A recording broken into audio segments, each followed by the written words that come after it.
Depuis la création du pas à pas sur ce paysage à l'aquarelle, j'ai reçu pas mal de peintures et ce que je vous propose aujourd'hui, c'est d'en sélectionner 6 et sur ces 6 là, on va les commenter, on va les analyser pour que vous puissiez voir derrière comment on pourrait les corriger, comment on pourrait les améliorer. Et si ça peut également vous aider à prendre conscience de certaines erreurs que vous pouvez faire, eh bien vous allez voir derrière comment on peut les corriger. Sans plus attendre, on passe sur l'analyse de ces différentes peintures.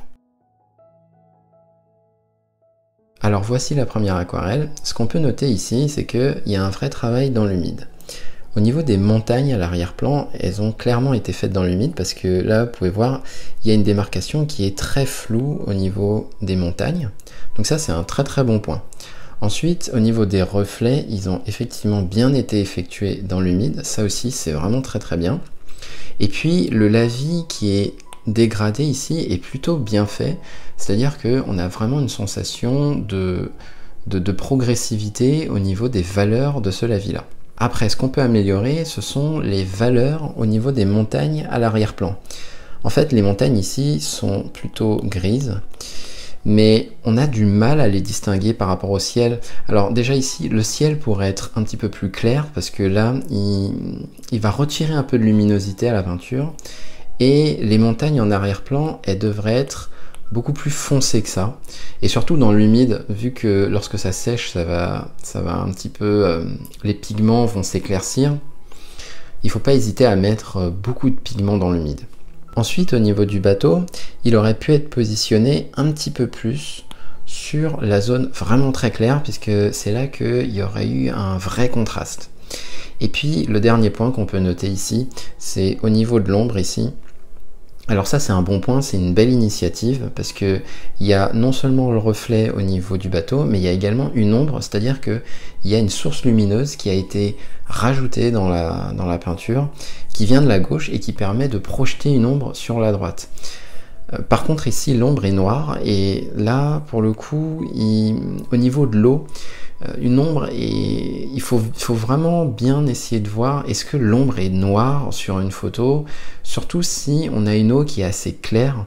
En général l'ombre elle sera pas forcément tout le temps noire. Donc ici un petit bémol, c'est un point qui je pense peut être amélioré. Faut voir après par rapport à des photos de référence, est-ce que les ombres sur des eaux claires sont vraiment noires ou pas, et en fonction de ça réajuster. Au niveau de la deuxième aquarelle, ce qu'on peut noter, c'est qu'on a un ciel qui est lumineux, on a une eau qui est lumineuse, et on a un lavis dégradé qui est de bonne facture, c'est-à-dire qu'on a une transition qui est plutôt douce au niveau du lavis. Les reflets sur les montagnes sont bien présents, on sent qu'ils ont été faits dans l'humide et ça c'est un très bon point.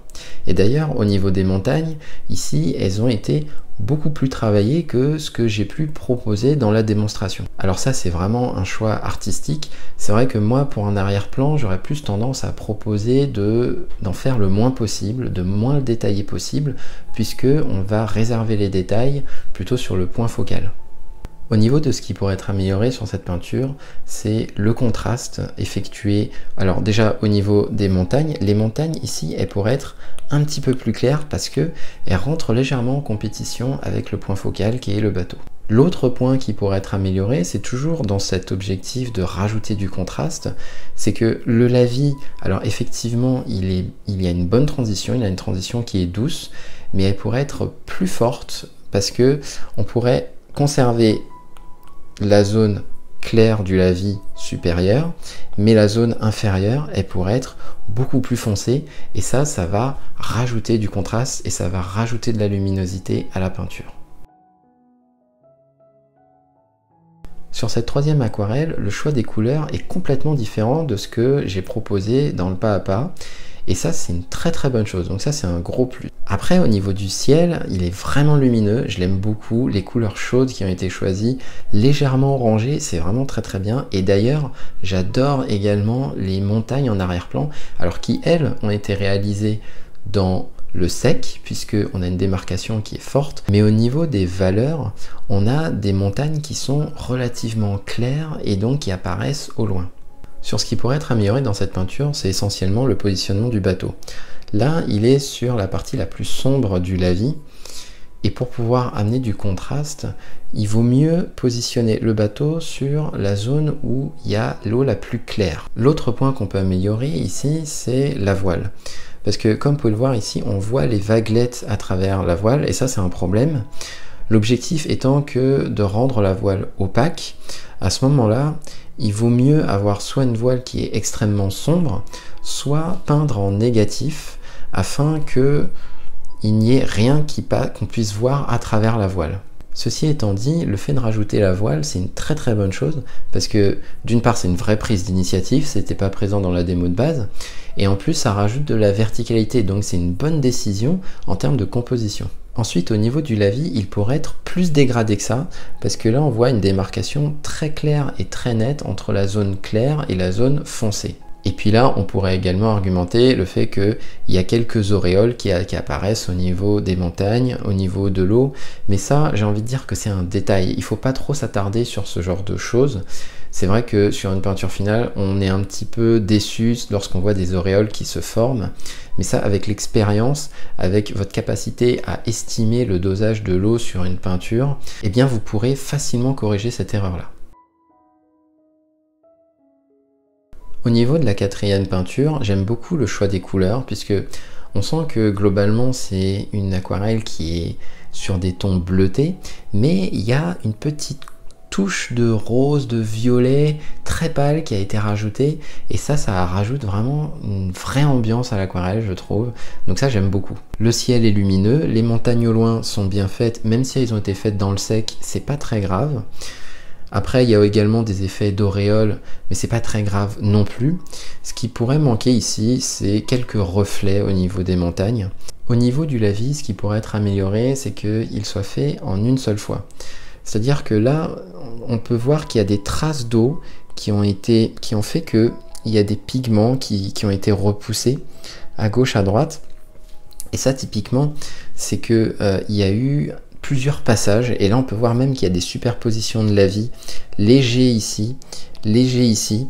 Il y a eu plusieurs passages sur ce lavis là qui fait que on a un peu perdu la fraîcheur de l'aquarelle. Donc s'il y avait quelque chose qui pouvait être amélioré dans ce sens là, c'est de vraiment faire un lavis dégradé avec une zone foncée vers le bas. Donc ça, c'est le premier point.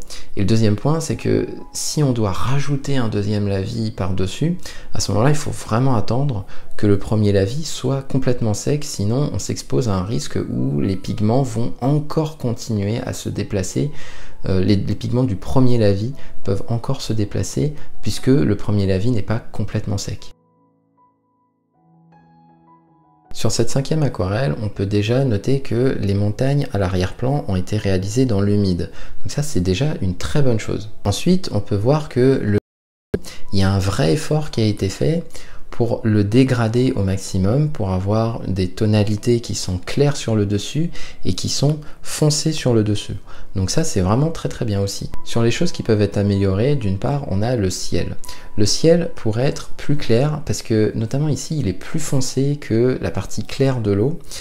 Et en général, c'est plutôt l'inverse. On a plutôt des ciels qui sont lumineux. Ensuite, au niveau des montagnes, elles pourraient être également un peu plus foncées, puisque réalisée dans l'humide, la peinture, la couleur va s'éclaircir lorsque ça va sécher. Au niveau du bateau, la perspective pourrait être améliorée. Et pour ça, il faut essayer de voir le bateau comme une forme simple. Et là, notamment, c'est un triangle un petit peu épais. Et donc, si on dessine ce triangle un peu épais en perspective, on se rend compte que on peut avoir quelque chose vraiment comme ça. Voilà.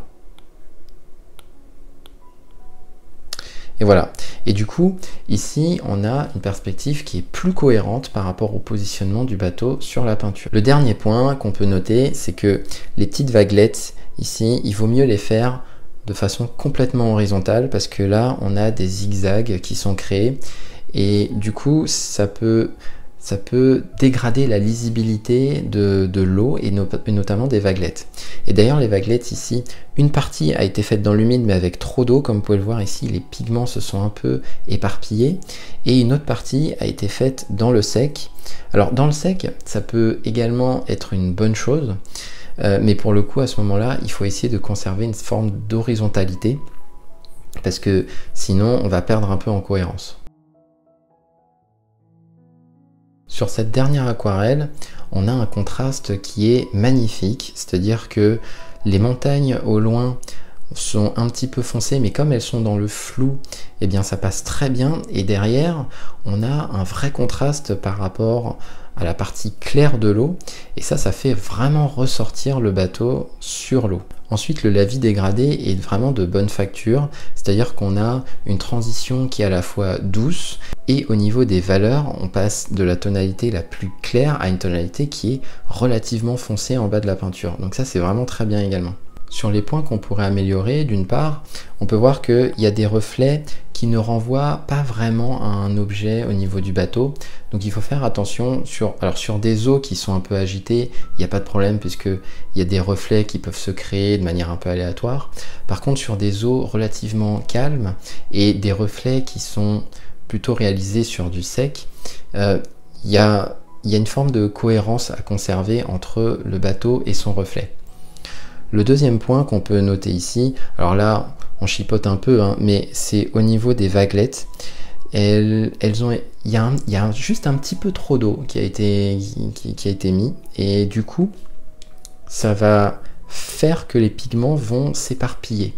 Et donc il faut faire attention à mettre plus de pigments et moins d'eau. Alors ici c'est vraiment l'expérience, faut faire des tests. Et c'est par l'expérience qu'on finit par trouver le bon dosage entre le pigment et l'eau. L'autre point qu'on pourrait noter, c'est au niveau de la démarcation entre les montagnes et l'eau. On pourrait, dans l'humide, rajouter un petit peu de pigment pour mieux définir cette zone-là. Alors je tiens à préciser une chose, ces analyses sont dans un but pédagogique, uniquement constructif. Il n'y a aucun jugement fait sur ces peintures. Au contraire, s'il devait y avoir quelque chose que je dirais là-dessus, c'est que je salue vraiment le passage à l'action. Donc si vous avez essayé de faire le pas à pas, c'est vraiment une bonne chose. C'est ça qui vous fera progresser et ce n'est que ça qui vous fera progresser. Regardez les analyses que je peux faire, c'est une très bonne chose. Derrière, pour encore plus progresser, c'est de passer à l'action, c'est d'analyser vous-même vos peintures, d'essayer de comprendre dans quelle mesure vous pourriez les améliorer. Moi, c'est ce que j'essaie de faire constamment lorsque je peins. J'essaie après coup de les analyser, de m'autocritiquer, sans jamais me dire « Ah, mais c'est pas bien ce que j'ai fait, c'est pas, je suis pas bon, je suis mauvais. » Non, c'est vraiment... Ah bah tiens, c'est super intéressant, qu'est-ce qui pourrait être amélioré pour une future peinture? Ah bah du coup ça me donne une idée, ça me donne envie d'en refaire une juste après. Et c'est ça qui va créer ce cercle vertueux dans lequel vous allez pouvoir laisser la place à votre créativité. Et non pas l'inverse où là on est dans un état d'esprit où on a tendance à se juger et du coup à procrastiner puisque notre propre jugement nous bloque dans le passage à l'action. Merci d'avoir regardé cette vidéo jusqu'au bout. Sachez qu'elle fait partie de l'intégrale de l'aquarelle, la formation gratuite qui vous donne toutes les clés pour maîtriser l'aquarelle avec des conseils pratiques et utiles. Il y a plus de 6 heures de formation réparties sur plus de 20 vidéos, chacune remplie de techniques et d'astuces. J'ai voulu cette formation entièrement gratuite afin que le plus de personnes possible puissent en profiter. Pour y accéder, il vous suffit de cliquer sur le lien présent en description de cette vidéo. Et si cette vidéo vous a plu, alors vous allez adorer la liste de vidéos que j'ai spécialement concoctée pour vous et qui vous permet d'aller plus loin dans votre apprentissage de l'aquarelle. Pour accéder à cette liste, vous n'avez qu'à cliquer sur le lien qui s'affiche en haut à droite de cet écran.